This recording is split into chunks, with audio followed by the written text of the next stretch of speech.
Ooh, on paper, that is great for Magnus because it actually gives him a chance if Chiripov can do the job on the other table. Exactly. Good news on paper as well for MVL. Yeah. Now he's white against Chiripov and a win with his tie breaks. That's a good pairing for MVL. Very good pairing for MVL. He's white too, so he'll be happy. So a few players potentially with their fate still in their own hands, but especially Maxime Vachier-Lagrave. Magnus has to take big risks in this game. Plays the Rossolimo variation in the Sicilian.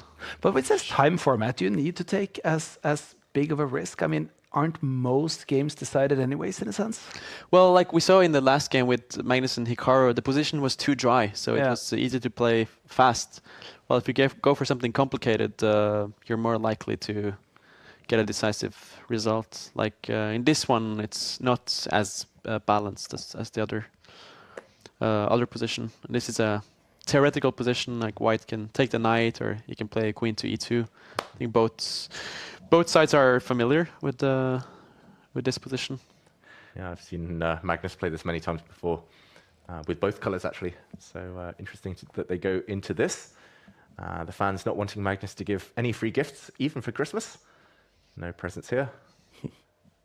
Can Duda, we're spending a lot of time in the opening. Can he cause an upset? Can he take Title Tuesday this week? Just Magnus is creating a sneaky threat here of taking that pawn on e5. Yeah. Bishop is unprotected on b5, so Duda has to take some care. We talked about how well the Iranians play in Title Tuesday, but I mean the Poles. Poland has turned out to be, or it has always been, but the young players come from Poland now. There's so many strong chess players coming up. Yeah, we have, except for Duda, we have this kid Gulumars, is a very strong player. And I think it's just the number of Polish players. They're so loyal to Title Tuesday. They play every single week without fail. And they often have at least 2 or 3 standout performers. Duda's normally at the top, but then there's always a bunch fighting for the next spots for Poland. In the meantime, Magnus has the bishop pair, but Duda has a bit more space in the center with these pawns. And Black's bishop on g7 especially is not so impressive. So short-term Duda, pretty happy. Very important for the general standings in the win here. It's a good start for MVL against his opponent. So he's got about plus 1.7 on the eval. He's looking good. It was a Caro-Kann. He didn't play the alien gambit. How dare he? Maxime Vachier-Lagrave. Destroyer of Caro-Kann. Brilliant. For those wondering what we're talking about, we've been having our streamer Witty Alien, who's been doing the talk from the Take studio, doing the alien gambit with any chance he gets. How is he doing in the tournament? I do believe we have not seen him in the top half here for some time, but we will check that for you, Adrian. Meanwhile, the structure of this position has changed a bit. Like Magnus traded on c3, and he has a. He's 50%. Okay, 5 out of 10. It's a respectable score. Yeah, he's beaten FMs, CMs. But the most important when it comes to Witty Allen, he had 1 game with 3 brilliants. And that's what he's aiming for. He wants as many brilliant moves as possible in 1 game. So he will sleep well tonight. I believe so.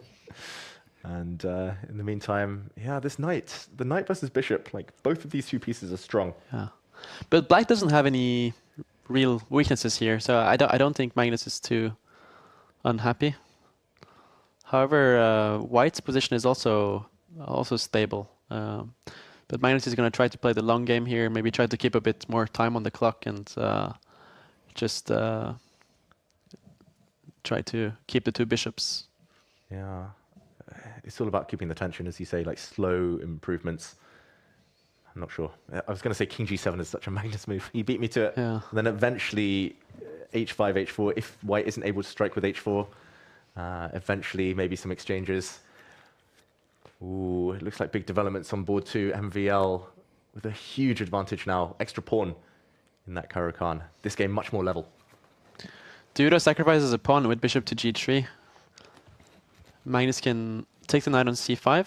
However, we do get opposite colored bishops in that case, which generally is drawish. So I think Magnus is just going to bring his bishop back to f8. Ooh. Decides to take the pawn.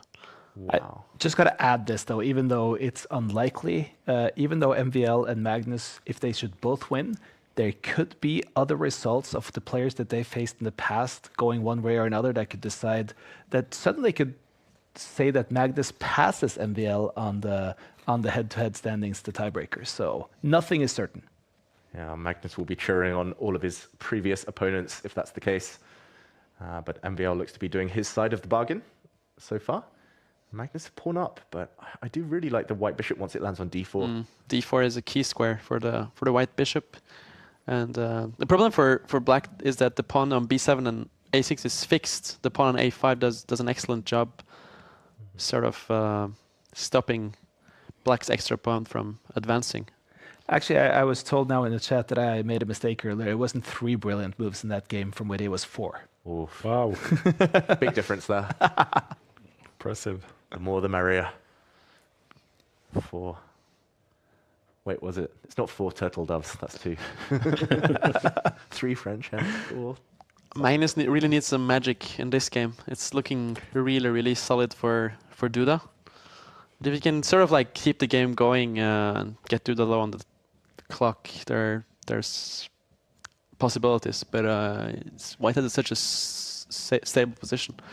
Feels like there have been a lot of draws this week in Title Tuesday. Hikaru's had 4 draws. And Magnus has had one now. Trying to get his queen in. The problem is all queen trades just lead to a draw. An easy fortress for Duda where you can pre-move pretty much till the end of the game. So Magnus has to keep the white queen out. He does that, but now queen trade offered, and he has to dodge. Does the white queen come in, or does white just defend his pawn with his bishop? I mean, you can even play g4 here with white if you want to, because you cannot take the pawn on a5, because the white queen would get into e8. Now attacking the black backward pawn. Now g4 not advisable because the black queen could have come in, but Duda insisting on a queen exchange. He's being very, very irritating there for Magnus. MVL has won, it's confirmed. He moves on to 9.5 points. Can anyone catch him? I mean, right now, the most likely candidate to catch him is actually not Magnus, it's Duda. I mean, even though Duda has a very, very equal position here, I don't think the tiebreaker for Magnus would be enough even with a win, but I do believe that if Duda wins here, the tiebreaker will probably push him ahead. Looking very good for MVL right now. Slightly better suddenly for Duda in that position. But could we also get some very aggressive moves from Magnus here, leading to a bigger likelihood that Duda can pull this off?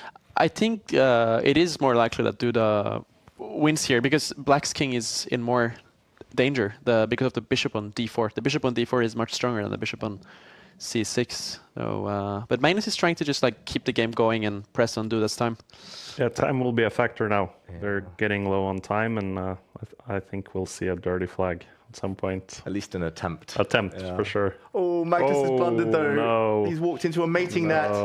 He's walked into a mating net. He's going to lose his queen. Magnus Carlsen has blundered horribly, and Duda takes the win. The black queen blocking would have been met by a deflection, a pawn check. That was, wow, shocking to say the least. That was a proper Christmas gift for Duda.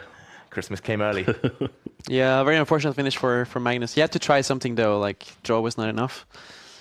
And this is going to be interesting for the final standings right now. Duda or MVL, it depends on how all their former opponents